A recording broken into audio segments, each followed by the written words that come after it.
¿cierto? Vimos todo lo de los condicionales. Ahora voy a pasar a otros dos puntos que son parte de programación en R, que es ciclos. Ciclos y después el otro, la creación de funciones. Los ciclos nos permiten hacer una tarea que se tiene que repetir varias veces, pero que el programa lo haga sin la necesidad de que nosotros estemos llevando a cabo ese ciclo varias veces. Hay un par de funciones que nos permiten hacer un ciclo en R, que vamos a ver ambas ahorita, dependiendo de la forma en la que queramos hacer ese ciclo. El primero que vamos a ver hoy es la función for. ¿Ok? Así se llama esta función, la función for.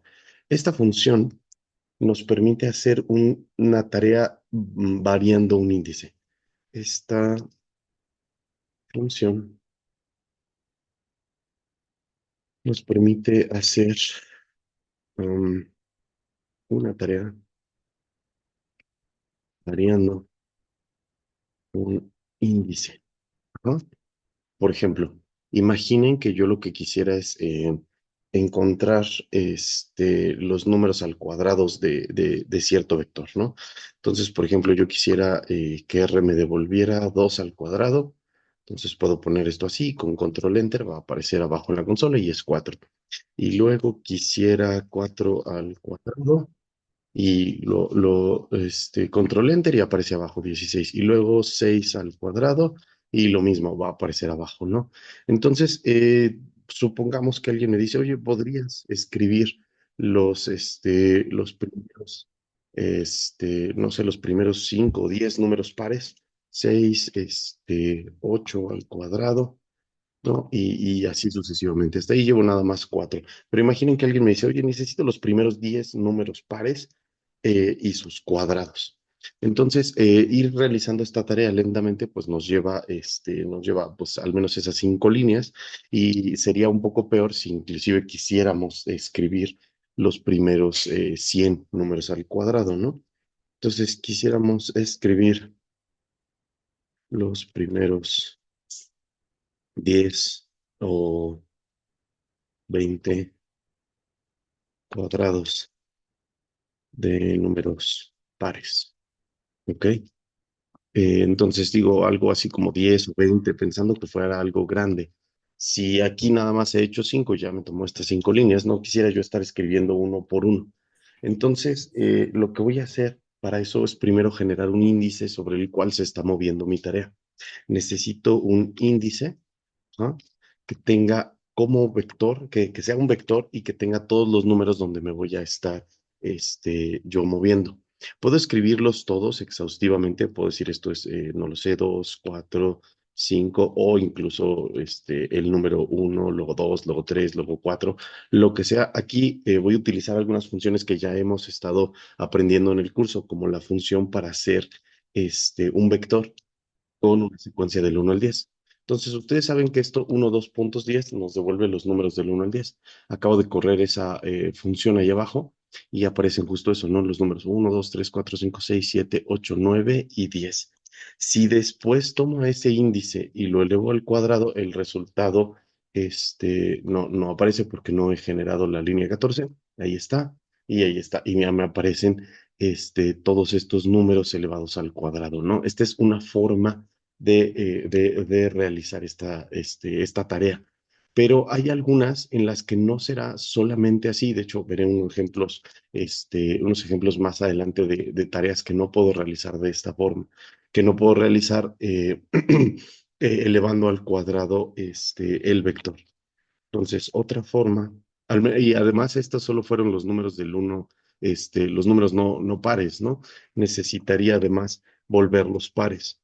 Para poder hacer eso, justamente lo único que tendría que hacer es 2 multiplicado por el índice, entonces ya me devuelve los pares y luego lo que sea elevado al cuadrado. Y ahí está, ya estoy obteniendo los números, los cuadrados de los primeros 10 números pares. Esto es los cuadrados de los primeros 10 números pares. Esto sin contar al cero, ¿no? Pero bueno, ahí está. Entonces, ahí tengo justamente mis números elevados al cuadrado y son los 10. Pero bueno, hay otra forma de hacer esto. Y digo otra forma de hacerlo que no va a ser tan efectiva. Esta como que fue la más rápida y fácil para escribir esos 10 cuadrados. De hecho, sí, no van a encontrar una forma más efectiva este, de realizar esta tarea. Pero les voy a enseñar otra que es un poco más tardada, pero nos podría abrir las posibilidades a tener otras formas de realizar tareas después, ¿no? Bueno, esta forma es justamente utilizando la función for. Entonces, les platico. Lo voy a poner directamente cómo se ve la función for y luego hago algunas aclaraciones al respecto. La función for necesita un índice, una variable a la cual normalmente llamamos i, solo i. Ajá. Y le voy a decir, corre sobre la función i en un vector.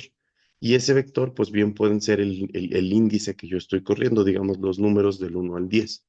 Y después, entre llaves, poniendo una expresión justo después de eso, voy a poner lo que va a hacer la función. Y entonces, ¿qué necesito? Necesito que eleves, que multipliques por 2 este índice y después lo eleves al cuadrado y me devuelvas el resultado. Si ustedes lo corren así directamente, les va a dar solamente el último resultado porque estoy realizando una expresión con un montón de operaciones, ¿no? Recuerden que si aquí le pongo unas llaves, lo va a hacer en una sola operación y me va a devolver solamente el último resultado.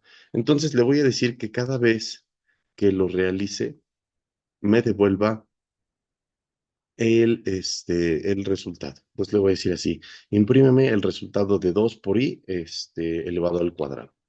¿Ok? Y esto en los índices del 1 de 1 a 10. Entonces, si lo hacemos, corremos esta cosa de acá. Creo que está cometiendo algún error por ahí. 2 por i elevado al cuadrado. El primero lo está malinterpretando. Este i está haciendo bastante malas cosas. Noten que me devolvió 4, luego 16, luego 36 y así sucesivamente hasta 400, como si estuviera llevando demasiado lejos el índice, ¿no? Está haciendo muy mal esto. Déjenle quito el 2. En realidad no estoy entendiendo por qué está haciendo tan mal esto. Ahí está, y me da los números del 1 al 10, lo cual está bien porque me está dando los cuadrados de los primeros 10, de los primeros 10 números, lo cual tiene mucho sentido. No, sí, sí, todo estaba correcto. Sí, disculpen, fue nada más un problema. Ahí está, ¿no? Y entonces me da 2 al cuadrado, 4 al cuadrado, 6 al cuadrado y así sucesivamente, ¿no? Ya me está dando todos los pares, esto es 10 al cuadrado, 12 al cuadrado y así sucesivamente hasta llegar a 20. Todo lo está haciendo muy bien. Y noten que me lo está imprimiendo en un resultado uno por uno. Entonces me imprime primer resultado, segundo, tercero, cuarto, quinto y así sucesivamente me está dando los cuadrados de todos estos números. El print me sirvió justamente para que la expresión que yo quiero hacer la esté imprimiendo en cada paso que da. Entonces, déjenme explicarles cómo funciona el for. Cómo funciona la función for. Voy a hacer la sintaxis de cómo deben escribirlo. Primero, escriben for y acá adentro van a poner un índice sobre lo que va a correr la función. Después ponen dónde va a correr la función. Acá van a poner un vector, índice, ¿ok?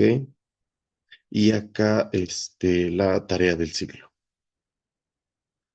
Tarea del ciclo. Que normalmente, como ya vimos, es una expresión.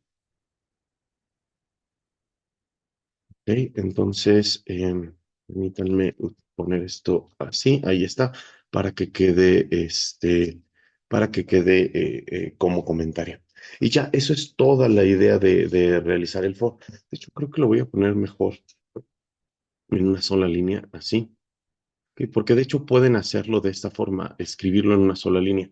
Solo yo hago el salto de línea para que quede un poquito más limpio, ¿ok? Y no tengamos este inconveniente de que sepamos dónde están cada una de las cosas de la tarea que yo le estoy pidiendo realizar al ciclo, ¿de acuerdo? Ok, entonces, pues bueno. Esa es toda la forma en la que funciona el for. Después les mostraré algunas cosas como cuando es un poquito más fácil utilizarlo. Por ejemplo, hay algunas operaciones que no podemos realizar directamente solo con los vectores. Am, Vamos a hacer esto. Imaginen que yo les doy un vector y les digo, tengo un vector X. ¿Ah? Y ese vector tiene entradas, cuatro entradas, X1, X2, X3 y X4. ¿Ok? Y por alguna razón, ustedes lo que quisieran obtener de ese vector es una transformación de él que termine dándoles el siguiente vector, que les devuelva sumas, por ejemplo, 2 a 2 del vector. Algo así como X1, luego X1 más X2, después de eso X2 más X3 y finalmente la última entrada X3 más X4. Ajá. Por alguna razón ustedes quieren obtener este vector que está acá, que son las sumas 2 a 2. El primero, luego el primero más el anterior, eso más el anterior, eso más el anterior, ¿no? Esto terminaría generando una especie de sucesión de Fibonacci si lo llevamos a cabo sobre los números enteros, sobre los números naturales. Entonces, ¿cómo hacer esta función con vectores? Bueno, en realidad sería muy complicado si solamente me pongo a sumar los vectores y tendría que transformarlos de varias maneras para llegar a cabo eso, ¿ok? Entonces, vamos a hacer esta función con un ciclo. Para un ciclo para llevar a cabo esa función. Um, Vamos a usar un for para hacerlo. Y entonces, primero necesito un vector con el cual estar trabajando. Vamos a inventarnos un vector de números, el que sea. Ahorita lo voy a hacer con los primeros cuatro números naturales, sin contar el cero, uno, 2, 3, 4 y nada más. Digo, voy a tomar a este vector por la facilidad que tiene de que se parece mucho a lo que estamos haciendo acá, pero después lo puedo hacer para para vectores de cualquier tamaño, ¿no? El que sea. Entonces, lo primero que tengo que hacer es ver cuántas veces tengo que repetir un cierto ciclo, ¿sí? ¿Cuántas veces tengo que crear al nuevo vector? Bueno, primero voy a llenar la primera entrada, luego la segunda, luego la tercera y luego la cuarta. Entonces, necesito esa información de saber cuántas entradas tiene. Para ello, voy a crear una nueva variable que se llame n, que tenga la longitud del vector, ¿ok? Entonces, creamos una variable con el tamaño del vector. ¿Ok? Entonces, ya que lo echamos a andar, tenemos X y tenemos N. Ya que tenemos esta longitud, pues evidentemente N es igual a 4. Le podemos preguntar a R cuánto vale. Aquí está, nos dice que vale 4 esta cosa. Y de aquí en adelante yo sé que mi ciclo lo voy a hacer 4 veces. Y más o menos 4 veces, porque el ciclo es un poquito raro. Tenemos esto que se parece mucho a esto y que se parece mucho a esto. Es decir, las primeras, las últimas tres son muy similares todas entre sí, muy, muy similares y se pueden hacer una tras otra, pero la primera no, la primera es un poquito diferente. Entonces, para crear este vector, muchas veces en esta clase de ciclos voy a necesitar yo crear la primera entrada y después de eso crear las siguientes entradas. Vamos a hacer eso. Entonces, voy a generar a mi vector Y, ok, que sea un vector cuya primera entrada, vector C, cuya primera entrada sea X1. ¿Ok? Esto me permite decir, mira, la primera entrada del nuevo vector, que sea lo que nosotros estamos definiendo, porque no se va a parecer a los ciclos del otro. La primera entrada de Y igual a X1. Entonces generamos esto y ya existe ahora un vector llamado Y, aquí está en el ambiente, que es exactamente igual a 1, ¿no? Y eso es bueno para nosotros porque ya al menos lo iniciamos bien. Después de eso voy a rellenar el resto de las entradas. Lo voy a hacer con un for sobre el índice que ustedes quieran. Aquí puedo utilizar la variable, digamos, y. La variable i es la que normalmente utilizamos para cualquier ciclo, sobre cierto conjunto. Entonces, el conjunto que voy a utilizar acá es, digamos, los números que voy a estar rellenando después de la primera entrada. Entonces, ¿qué entradas me faltan por rellenar? Me falta la entrada 2, la 3, la 4. Ajá, me falta de la 2 a la 4. Entonces voy a decirle que corra sobre el vector que va de 2 hasta 4, que en este caso es n, para dejar claro que salió de la longitud del vector. Entonces, cuando yo corra esto, la primera tarea que va a realizar va a ser con i igual a 2. Luego va a realizar la misma tarea con i igual a 3 y luego con i igual a 4 y así hasta llegar a n. Esa es la idea de esto. Y entonces aquí adentro del for voy a decirle la tarea de ir creando cada una de las entradas. Digamos yi, que la primera va a ser i igual a 2, entonces va a ser la segunda entrada del vector y igualado a la suma de las entradas de x de la siguiente forma. Entonces necesito la entrada y menos uno para que me devuelva la entrada anterior más la entrada que sigue, la entrada iésima. ¿Ok? Entonces esto eh, define a las siguientes entradas de Y. Voy a correr la línea número 33. Noten que si ustedes corren la línea número 33, corre todo el for.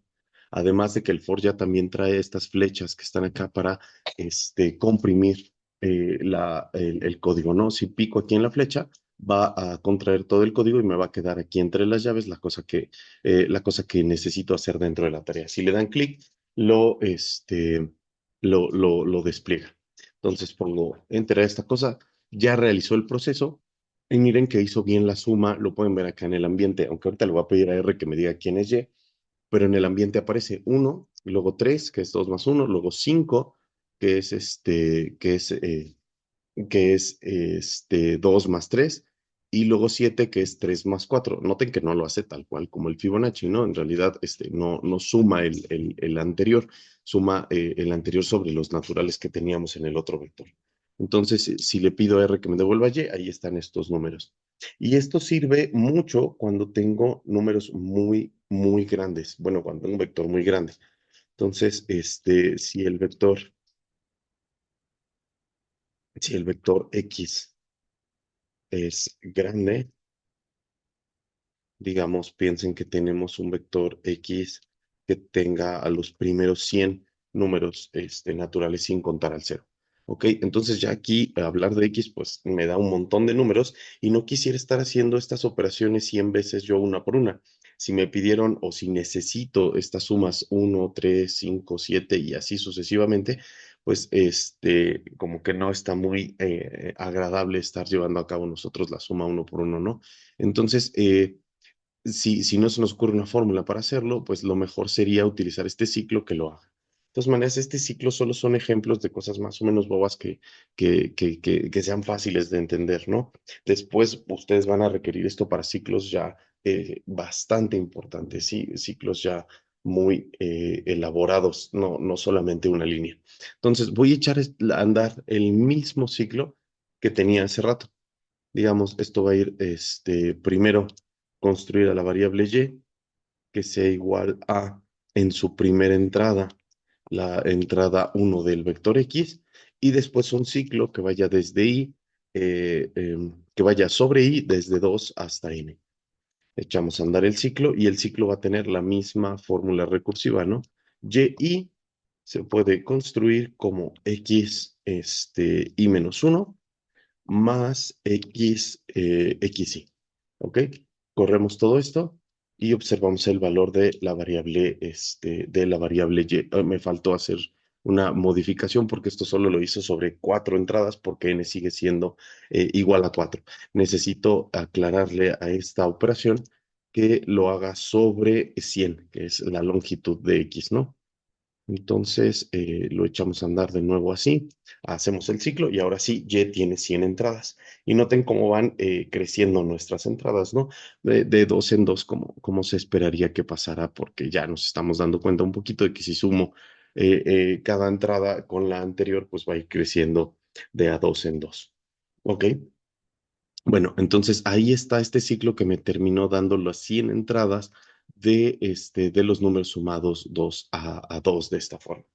Bueno, hagamos algo que no podríamos realizar con una fórmula tan directa y que necesitaríamos ir creando. Entonces, vamos. a resolver algo que sí necesita el ciclo, forzosamente.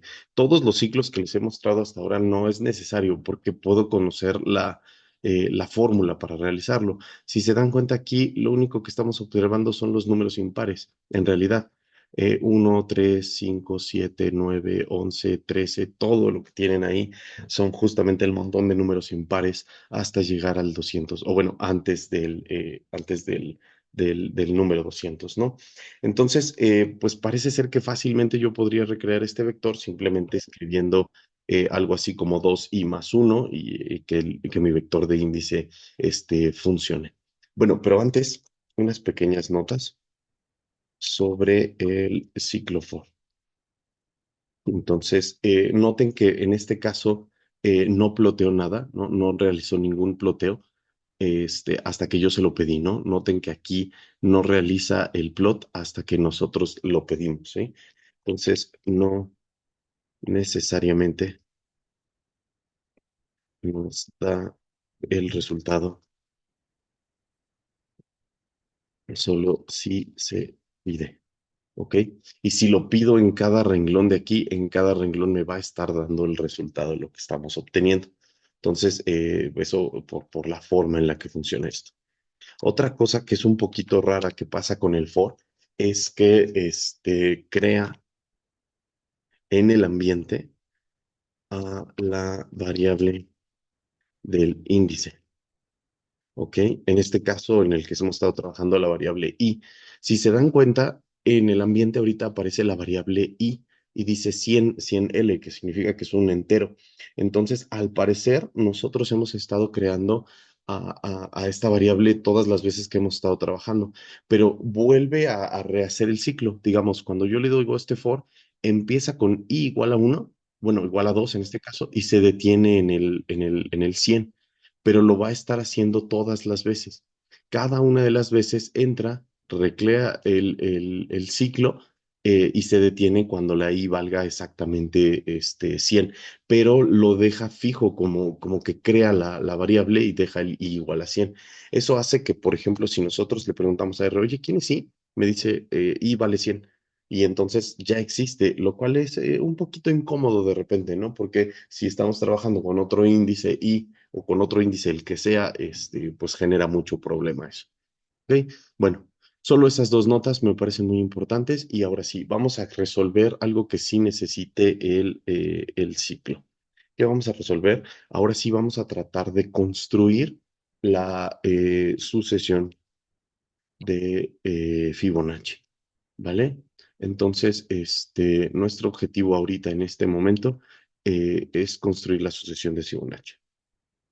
Hacer la sucesión de Fibonacci,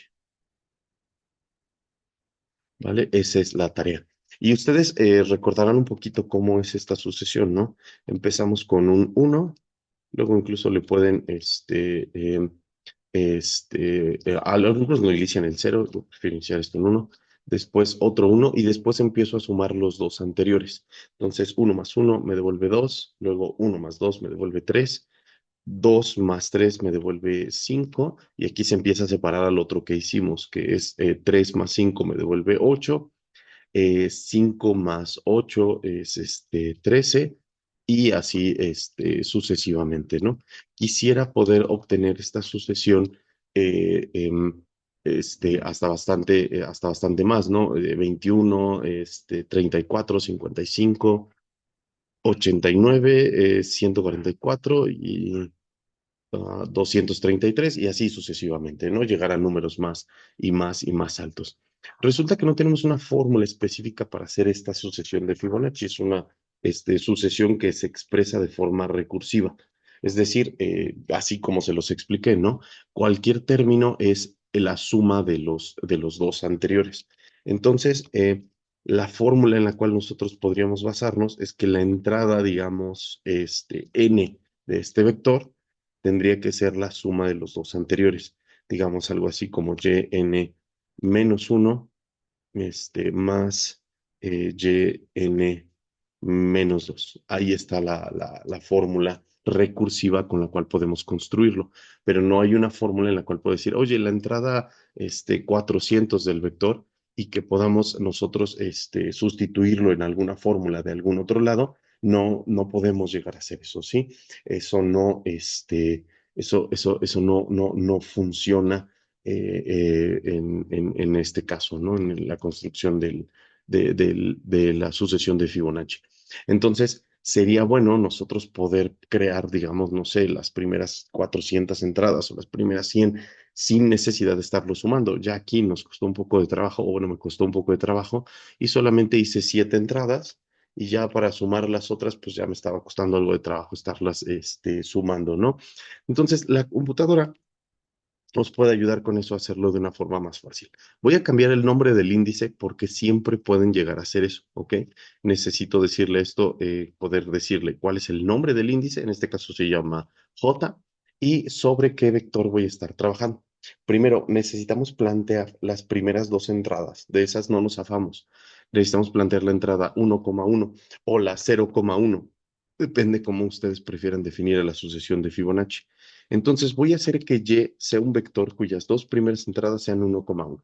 Y después ya puedo crear la entrada 3, la entrada 4 y la entrada 5 exactamente con esta fórmula que está acá que escribimos. La entrada n es la suma de las dos entradas anteriores. Y ya que lo sumé así, entonces, bueno, ya que lo hice de esa forma, no me va a costar mucho trabajo echar a andar el ciclo. Solamente me falta un detalle, ¿dónde quiero el ciclo? ¿Ah? Me falta la parte de la condicional. ¿Cuántas veces voy a llevar a cabo este ciclo?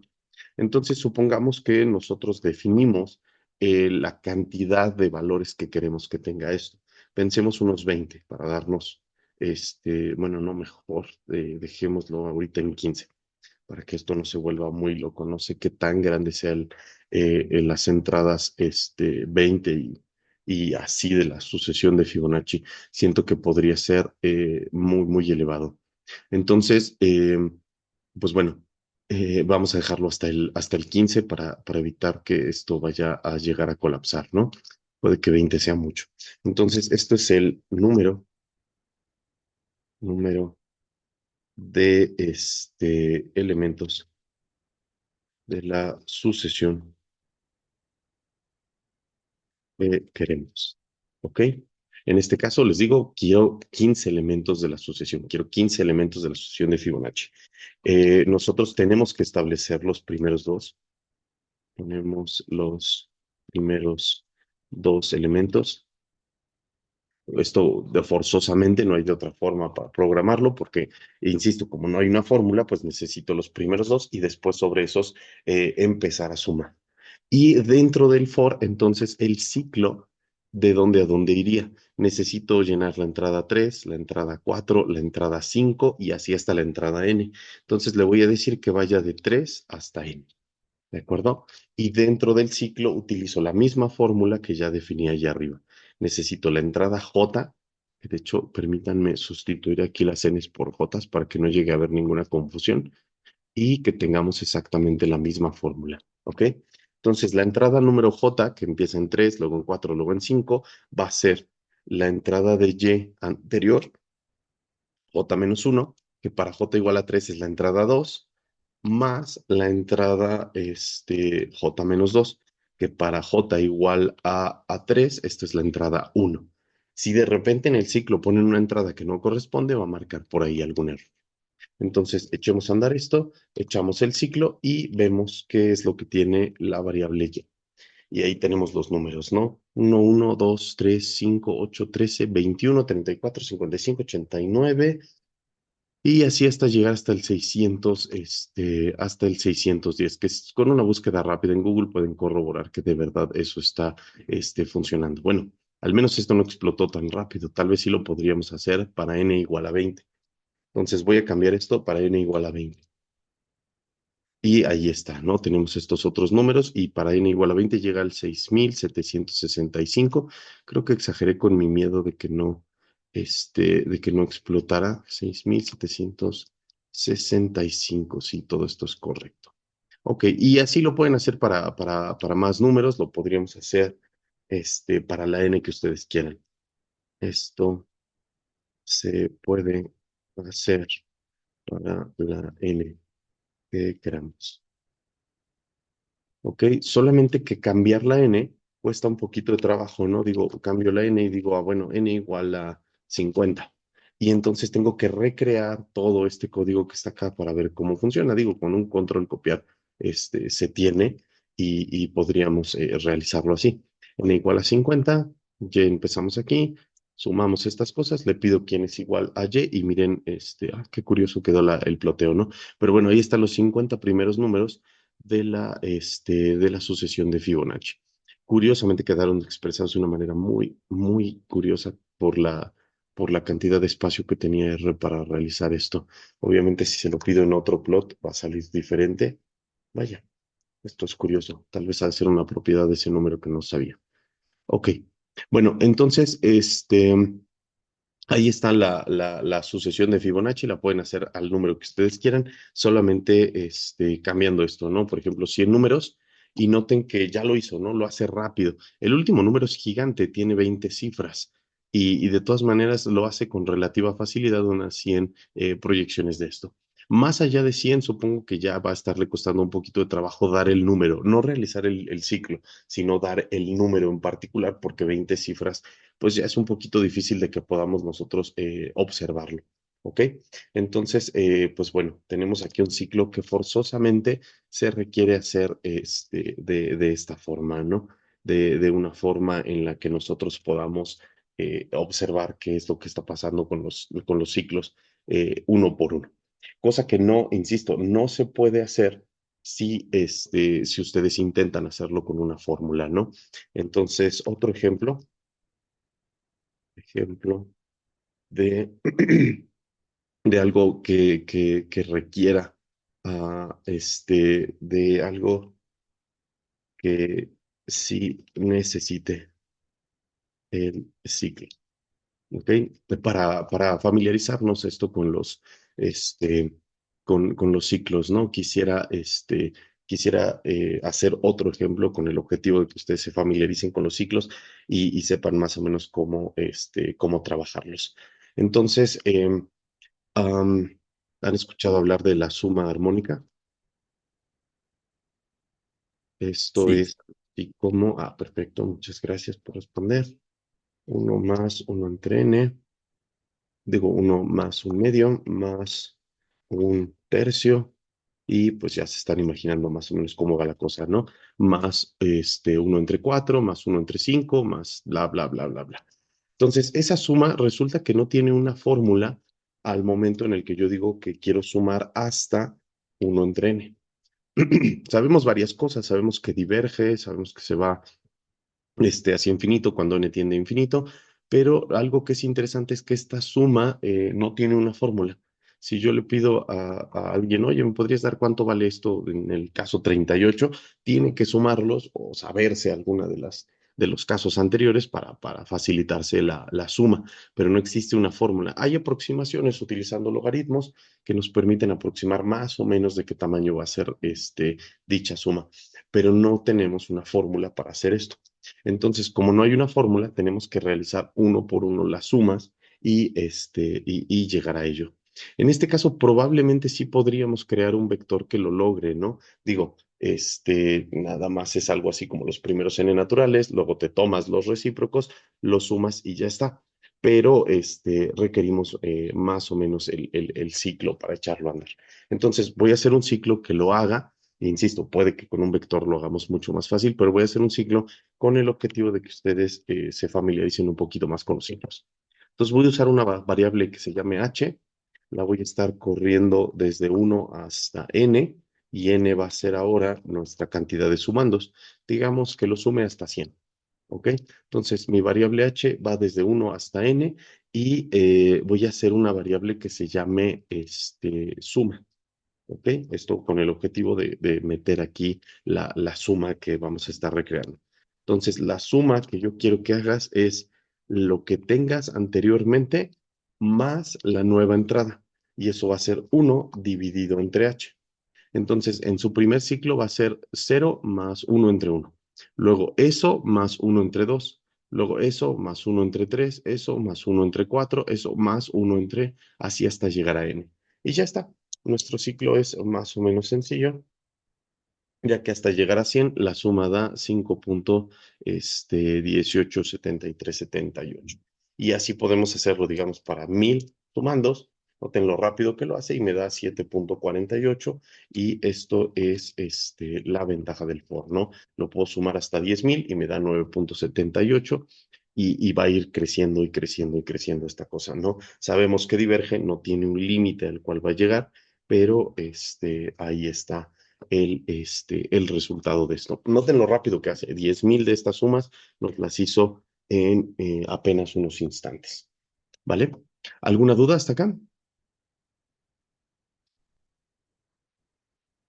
¿O no? ¿Todos bien? No, De acuerdo, perfecto, Leo. Entonces, pues bueno, pasemos al siguiente ciclo. Esto de acá fue el ciclo, la función for. ¿Sí? Todo esto que acabamos de ver fue la función for. Voy a pasar a la siguiente función, el siguiente tipo de ciclo que se llama la función while. ¿Ok? Esta función es parecido al ciclo for que vimos anteriormente, es otro ciclo, pero esta función es algo que va a realizar una tarea mientras se cumpla una condición. ¿Ok? Entonces, esta función realiza una tarea mientras se cumpla una condición.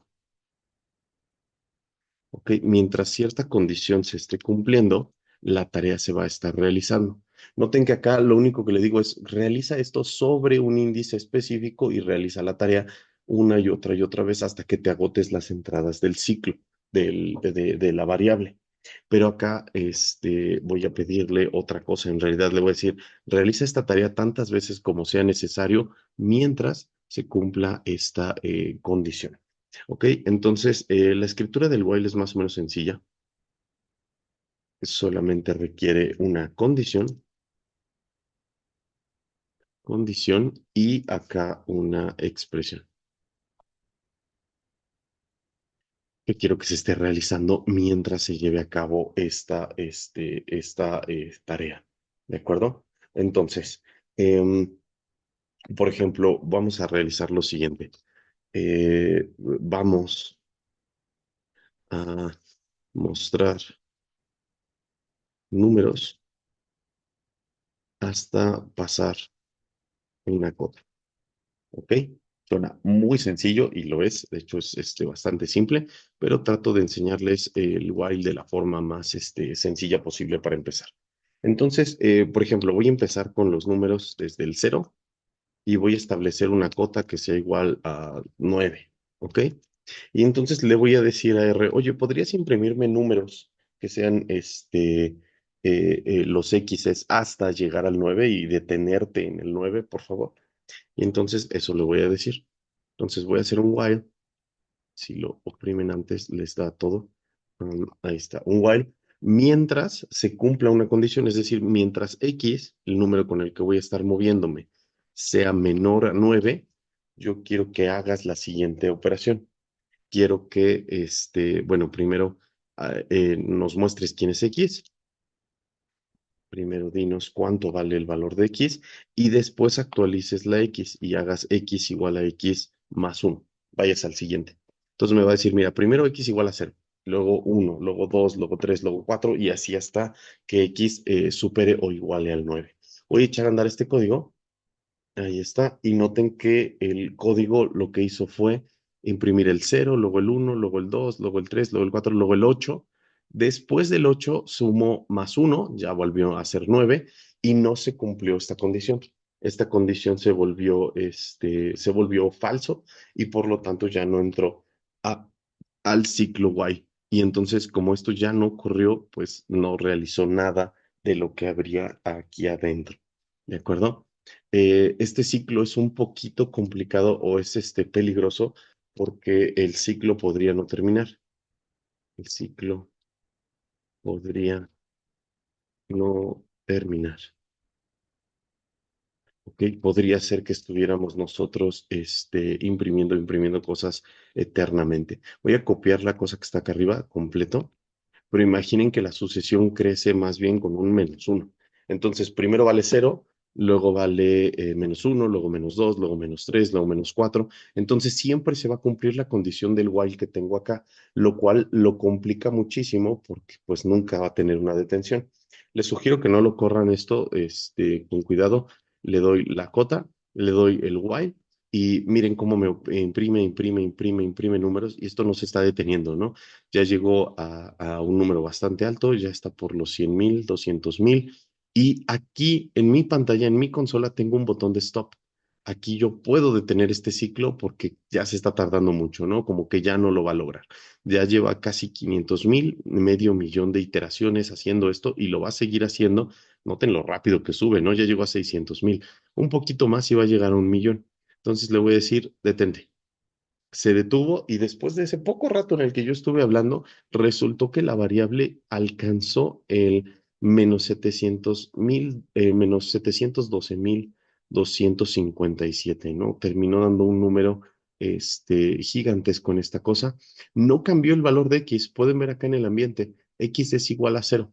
De hecho, si yo le digo, oye, ¿cuánto vale X? Me dice 700 y tantos, pero en el ambiente no lo actualizó. Ajá. Inclusive aquí le llegó a costar un enorme problema ese asunto, pero sí está guardado, ¿ok? Y es que los ciclos que no se concretan generan muchos problemas. Ajá. Un ciclo que no se concreta termina generando un problema bastante serio, que es que acá en el ambiente aparece un 0, pero en realidad si yo le pregunto, me dice es menos 712,000 y tantos, ¿no? Llegó a ser un montón de iteraciones y le causó muchísimos problemas. Entonces, creo que lo más importante cuando les empiezo a enseñar a utilizar un while es enseñarles a salir de ese ciclo. Entonces, ¿cómo salir del ciclo? ¿Ok? Les voy a enseñar una forma fácil de salir de este ciclo, siendo alguna condición, ¿no? Voy a utilizar el mismo ciclo que tengo acá porque está más o menos entendible, ¿no? Algo que sume o que reste y que vaya hacia el 9 y que si no lo consigues, pues ya te detengas. Entonces, empiezo con lo mismo, ¿no? X igual a 0, una cota que sea igual a 9, corremos esto mismo y voy a echar a andar más o menos el mismo ciclo. Le voy a decir esta cosa. Yo quisiera un while. Mientras X sea menor a 9, quiero que realices esta operación. ¿Ok? Mientras X sea igual a 9, haz esto. Esto es lo que quiere decir. Y entonces, una vez más, le voy a decir, oye, imprímeme el valor de X y actualiza X haciendo X menos 1. Ya me di cuenta de que esto no va a funcionar, así que lo que voy a seguir haciendo acá para mí es tratar de buscar una salida de esto. Entonces, de entrada, necesito contar de alguna forma el número de iteraciones. Entonces, voy a generar una variable que se llame NIT que va a ser igual a 0, porque ahorita no ha generado absolutamente nada. Y esta variable va a ser el número de iteraciones realizadas. ¿Ok? El número de iteraciones que realiza el ciclo en cada momento. Creo que basta con dejarlo con número de iteraciones. ¿Ok? El número de iteraciones que el ciclo echa a andar. Después de que imprima X y después de que actualice X, ya realizó la primera iteración. Entonces le voy a decir que el número de iteraciones lo actualice con un +1. Número de iteraciones +1. ¿Ok? Esta es una actualización para decirle, mira, ya lo estás haciendo bien, ya hiciste la iteración, ahora cuenta que ya hiciste una. Echa a andar ese +1. Y ahora vamos a hacer un if para validar la posibilidad de que ya nos podamos salir. Y yo le voy a decir esta cosa, el número de iteraciones es igual a, no lo sé, ya hiciste 100 iteraciones, entonces como que ya siento que son demasiadas iteraciones. Si son iguales a 100, entonces ya detente. ¿Ok? Y la función se llama break, que es que rompas todos los ciclos que estás trabajando en ese momento. Entonces, si el while lo realiza durante 100 veces, que se salga del ciclo. ¿Ok? Entonces, voy a correr eso.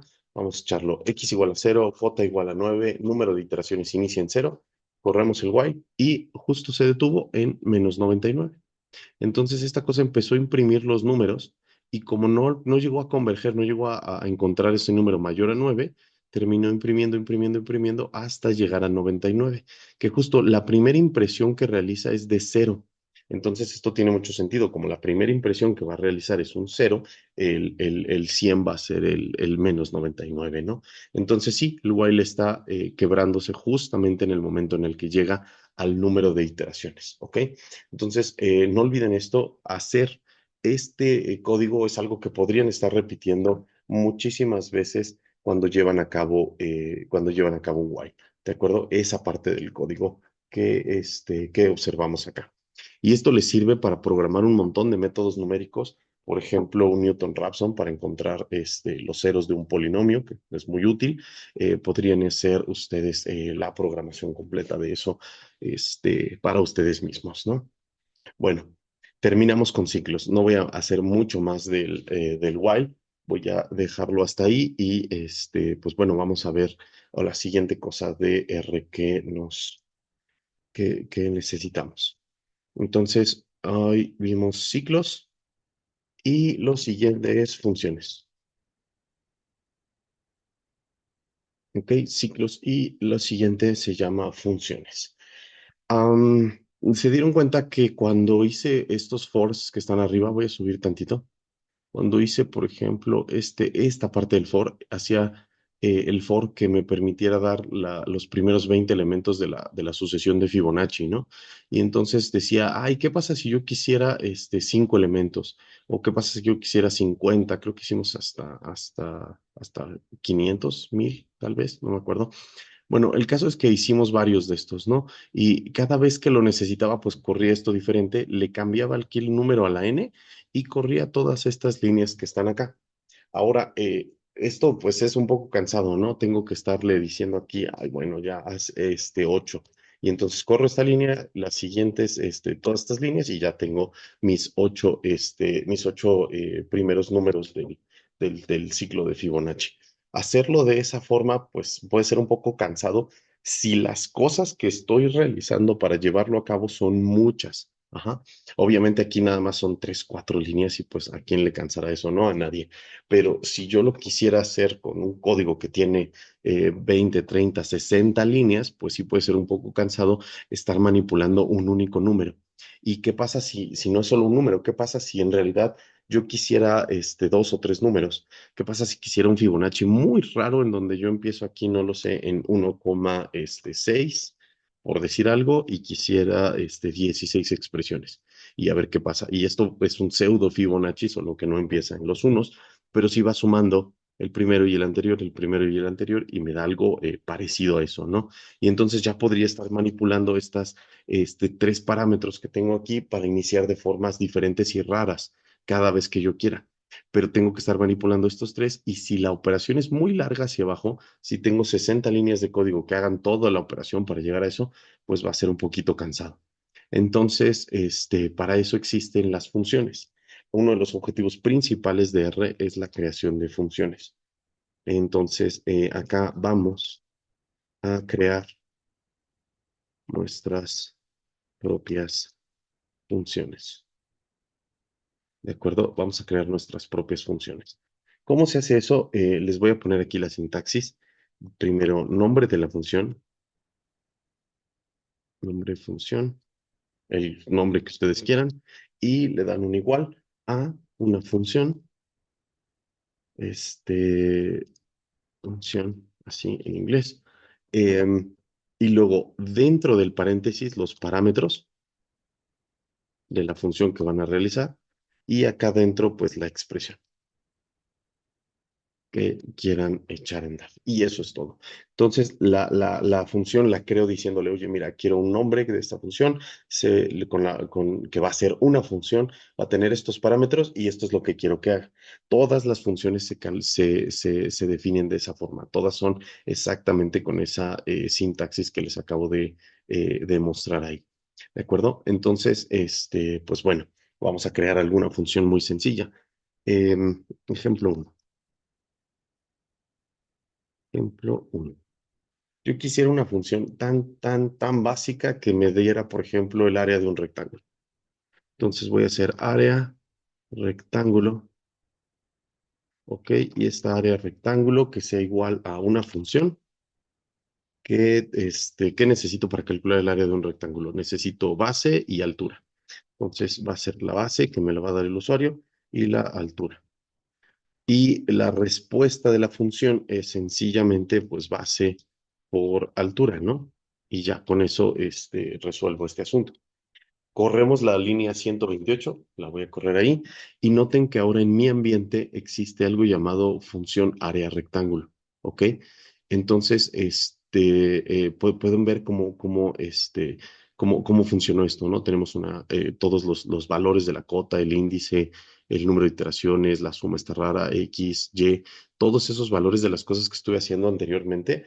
Y después me dice, mira, y otra cosa que tengo, pero entra en otra categoría que se llama funciones, como cuando hicimos matrices, en otra categoría, y se llama área rectángulo. Y es una función que tiene por objetivo, bueno, por parámetros, base por altura.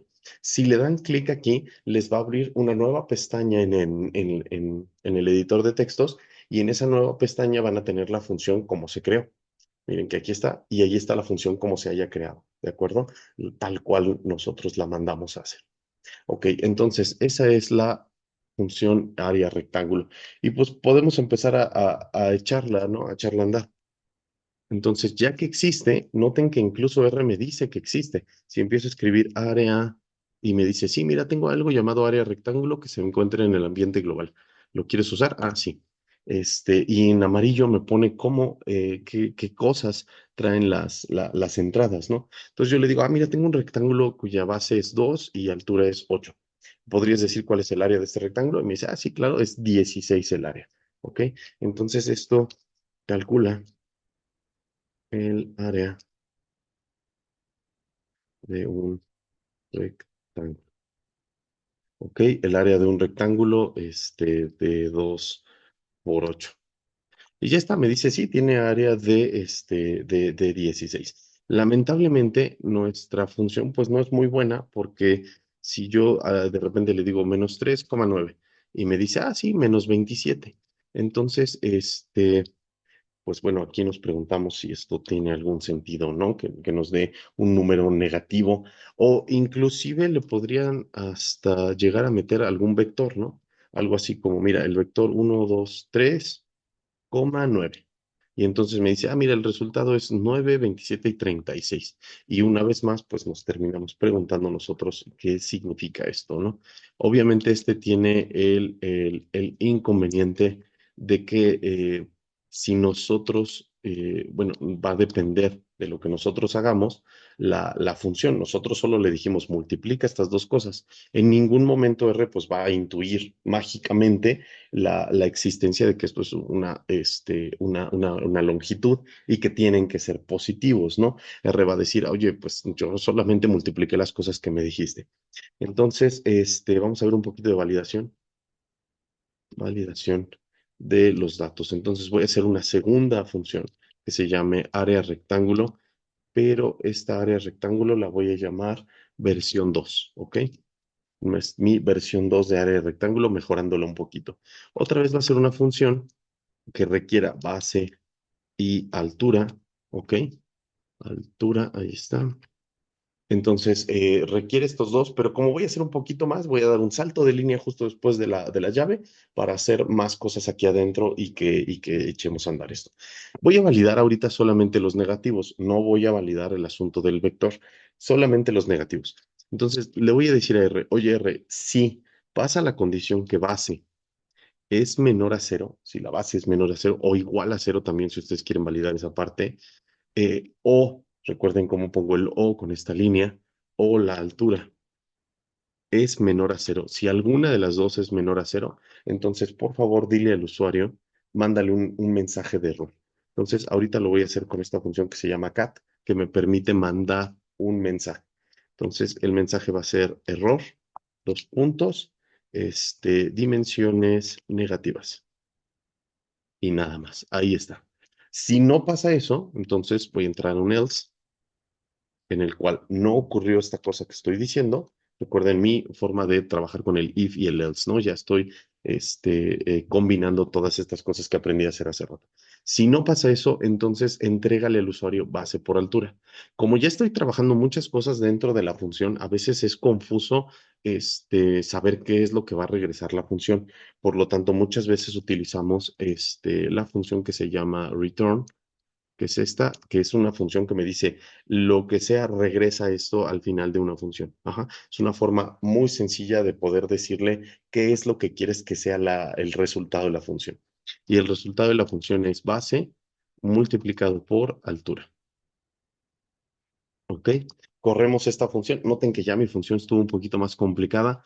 Obviamente me falta validar, por ejemplo, que las entradas no sean vectores, que sean números, que de verdad me devuelva algún número, no solamente negativos, no solamente ese caso. Y podría validar un montón de cosas dentro de la función que le haría algo de 2 o 3 líneas, ¿no? Entonces voy a correr la línea número 135. Aparece ahora en mi ambiente la función que se llama área rectángulo punto 2 y vamos a ver qué tal. Área rectángulo punto 2, ¿qué tal funciona, digamos, con un rectángulo de 2 por 9? Perfecto, nos da un área de 18, está funcionando. Y luego un área rectángulo punto 2 que sea, no lo sé, menos 5,8.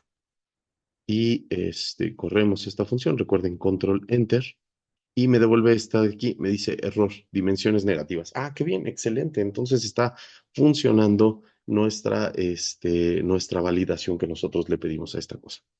Am, Les digo, todavía queda mucho por trabajar en esta función de área rectángulo. ¿Qué pasa si yo le pongo A,8? ¿No? Entonces el primero es un carácter, ¿no? Entonces si le pongo un carácter y lo corro, me dice error, base por altura, argumento no numérico. Ah, qué bueno, no puede multiplicar un carácter con un número. Entonces, también puedo aprovechar los errores que ya trae por sí precargados R, ¿no? Porque justo tiene el error de que no puede multiplicar un carácter por un número. Entonces, esto va a estar magnífico porque ya no tengo ningún impedimento, ¿no? De realizar ese tipo de cosas. Entonces, pues bueno, al menos me da esa facilidad de echar a andar esto. Pero obviamente tengo el otro problema de qué pasa si el usuario introduce un vector aquí, ¿no? Entonces, lo hace de esta forma y me dice vector y número. Y noten esto, me dice, hay un error. En el if que tú pediste, la condición tiene longitud mayor a uno. Y eso está buenísimo porque mi validación acá de base y altura requería un único resultado, pero aquí al meterle un vector devuelve dos resultados, ambos verdaderos, pero me marca un error porque hay un if que no se está pudiendo echar a andar. Entonces, mágicamente con esta validación que hice para ver que no fuera menor a cero, pude validar también la parte de los vectores. ¿Ok?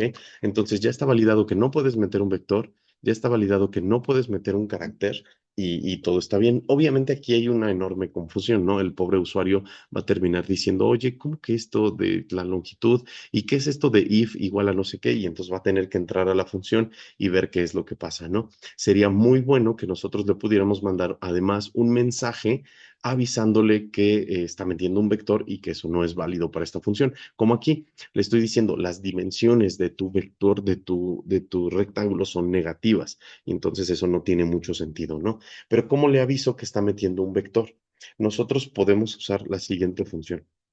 La función, o bueno, más bien las funciones que se llaman is.algo, ¿ok? Funciones de este estilo nos devuelven validaciones que nosotros podemos echar a andar. Por ejemplo, le puedo decir, tengo por ahí H, I, J, tengo el índice, no en mi ambiente, ¿no? Tengo la cosa llamada cota, la cosa llamada I, X y Y, ¿no? Tengo por ahí algunas cosas que puedo utilizar. Entonces, yo le puedo decir a R, oye, is punto, y noten todo el montón que da, ¿no? Dice array, atomic, carácter, complex, lo que sea, ¿no? Tengo un buen, y de hecho hacia abajo tengo muchísimos más de estos que tengo el is algo. ¿ok? Le voy a preguntar por el momento, is numeric, aquí está, digamos, no lo sé, la cota con la que estamos trabajando, y me devuelve un verdadero. Y le voy a preguntar, oye, is numeric. Esto es para preguntarle si algo es un número. Por ejemplo, le voy a preguntar del H que es un entero. Pregunto, oye, ¿es numérico? Sí, sí es numérico, porque es un entero, pero es un número, ¿de acuerdo? A fin de cuentas sigue siendo un número. Y esto lo puedo hacer para cualquier cosa que ustedes tengan dentro de sus funciones. Por ejemplo, si le voy a preguntar, oye, el carácter A es numérico y me dice falso. Así puedo evaluar si algo es un carácter o es un número y de entrada decirle, oye, hay un error aquí y lo que estás haciendo es meter un carácter y ya escribirlo yo mismo, decirle, me estás metiendo un carácter en la función, ¿no? En los parámetros. Y esto solo funciona con números y entonces ya la cosa quedará muchísimo más entendible para el usuario en términos de qué error está cometiendo. Otras de las funciones que puedo hacerlo es como con casi cualquier clase de función de dato, perdón. Puede ser número, puede ser carácter, puede ser incluso un vector. Le puedo preguntar, oye, R, ¿es un vector, digamos, la cota? Voy a preguntar, oye, R, ¿esto es un vector? Y me dice, verdadero, tengan cuidado con eso. A pesar de que solo es un número, termina dándome un verdadero aquí, porque sí lo entiende como un vector. Noten que el índice que tengo acá, IND, tiene 10 entradas. Entonces le puedo decir esta cosa, oye, es un vector el int y me da verdadero, ¿no? Ambos son verdaderos, lo cual, pues tenemos un enorme problema porque no puedo validar un vector de esta forma. Entonces, este de acá es un vector de una entrada. ¿Ok? Entonces, eso me causa muchísimos problemas con eso. Obviamente, la forma de validar esto es con la longitud, ¿no? Si yo quisiera validar si algo es o no es un vector, pues lo mejor que yo puedo hacer por ahí es ver la longitud. Entonces, nada más para terminar esto de las funciones básicas, voy a hacer una versión área rectángulo, pero área rectángulo, pero voy a hacer la versión número 3, ¿ok? Validando lo de los parámetros que no deben ser vectores, enseñándoles cómo hacer acá. Entonces, esto es una función que requiere base, requiere altura, y voy a hacer varios ifs. Aquí también se aprenderá un poquito a hacer lo de los ifs anidados que ya les había platicado. Entonces, primero un if para validar que ni la base ni la altura sean vectores. Ajá. Entonces, le voy a preguntar a R, oye, R, la longitud de base, ajá, de la primera entrada, si tiene una longitud mayor o igual a 2 o, recuerden, o la longitud de altura es también mayor o igual a 2, ¿ok? Si alguna de estas dos cosas pasa, entonces mándame un error con esta función cat que ya les enseñé hace rato, que diga error en mayúsculas, error, ahí le pueden poner ustedes el formato que gusten, los parámetros, no deben ser vectores. ¿Ok? Los parámetros o las dimensiones no pueden ser vectores, lo que quieran ponerle ahí para decirle, metiste un vector en una de las entradas y por lo tanto no puedo echar a andar eso. Ahora, si no es el caso, si no entramos en ese caso, entonces haz lo mismo que hizo la función rectángulo, área rectángulo número 2, exactamente lo mismo. Entonces aquí voy a meter un if para validar, por ejemplo, lo de la negatividad de las dimensiones. Si la base es negativa o la altura es negativa, en este caso manda un error. En este caso manda un error, otra vez con la misma función. Error, dimensiones negativas. ¿Ok? Dimensiones negativas. Y en el otro caso, en el caso en el que eso no pasa, else manda el return que sea base por altura. Base por altura. El orden de las cosas importa mucho aquí porque primero validé lo de la longitud. Recuerden que después, si hiciera esta validación antes, la primera, va a mandar el error que R nos mandaba cuando le decíamos que el if no podía tener una longitud de respuesta mayor a 2, ¿no? Entonces, primero sería bueno que nosotros tuviéramos la validación de este caso y luego la validación de lo negativo. Entonces, voy a echar a andar mi función. Noten que ya es una función que requirió 11 líneas y eso que no es de las más pesadas posibles. Entonces, es una función muy sencilla, solo quiero la área de un triángulo y ya está, de un rectángulo. En el caso de un triángulo, la cosa se vuelve muy complicada. Entonces, 9 por 6 pues me da 54, por lo tanto tengo esto. Y después, área rectángulo, ¿qué tal si tuviera uno negativo? -4,7 dimensiones negativas, eso está perfecto. Y por último, validemos un vector. Entonces, un vector aquí, 6,3,9. Lo echamos a andar y nos da error. Los parámetros no deben ser vectores. Excelente, entonces está validando todo esto. Por cierto, no he validado el cero. De repente, si esto tiene 0,7, pues tiene área igual a cero. ¿No? Que podría gustarme, digo, igual tengo un rectángulo que tiene base igual a cero, altura igual a 7, y pues es bueno saber nosotros que el área de esa cosa es igual a cero. ¿De acuerdo? ¿Algunas notas finales sobre esto? Notas sobre lo de funciones. Y es que las variables dentro de una función son locales, ¿ok? Se llaman variables locales y eso significa que solo existen en la función. O sea, solo van a existir mientras la función se lleve a cabo y después desaparecen. Pueden notarlo ahorita que creé la función y es lo único que está en mi ambiente. Luego mandé a hacer esto y yo trabajé con variables que se llamaban base y altura aquí.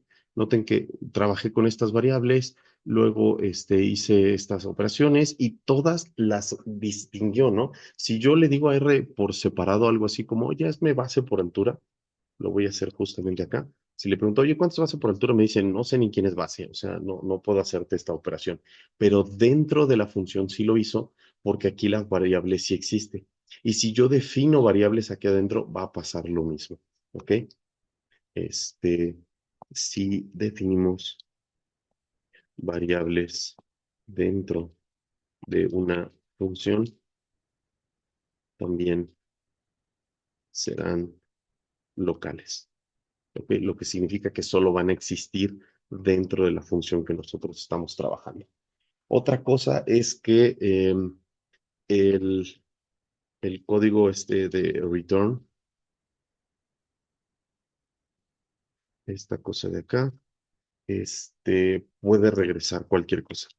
Puede regresar vectores, matrices, listas, lo que sea. ¿Ok? Entonces, si ustedes dicen, ah, mira, es que el resultado de mi operación es un vector o el resultado de mi operación es una matriz, lo va a hacer con toda tranquilidad. Por ejemplo, yo puedo hacer una función que se llame area.perímetro.rectángulo. ¿Ok? Voy a crear una función que me devuelva el área y el perímetro de un rectángulo, evidentemente, ¿no? Este, entonces, necesito base, necesito altura, ¿ok? Y le voy a decir esta cosa sencillamente. No voy a hacer validaciones acá, ya ustedes lo pueden hacer cuando quieran, hacer la función área, peri, rectángulo, punto 2, punto 3, punto 4, las que quieran. Ajá. Entonces, voy a generar un vector para return, ¿ok? Normalmente yo lo escribo así, un vector donde voy a meter las cosas que voy a regresar. Y este vector va a ser un vector C que tenga nombre. Entonces le voy a decir área, el nombre área, lo vas a calcular como base por altura, ¿ok? Y la otra que se llama perímetro, lo vas a calcular como 2 veces base más altura, ¿no? 2 por base más altura. Y ya está. Después le digo a R que regrese el vector de return. Aquí estoy haciendo dos cosas. Estoy ejemplificando esto de si defino algo dentro de la función, también es local, y el return regresa lo que sea. Entonces, voy a echar a andar esto y le voy a decir a R, oye, ¿me podrías dar el área y el perímetro de un rectángulo que tenga base 3 y altura 8?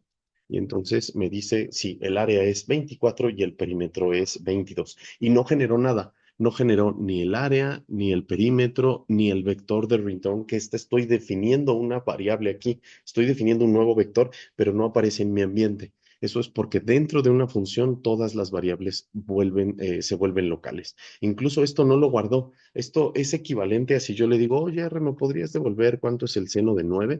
No lo guarda porque no le estoy diciendo que lo haga. Solo me dice, mira, el resultado es tanto y ya está.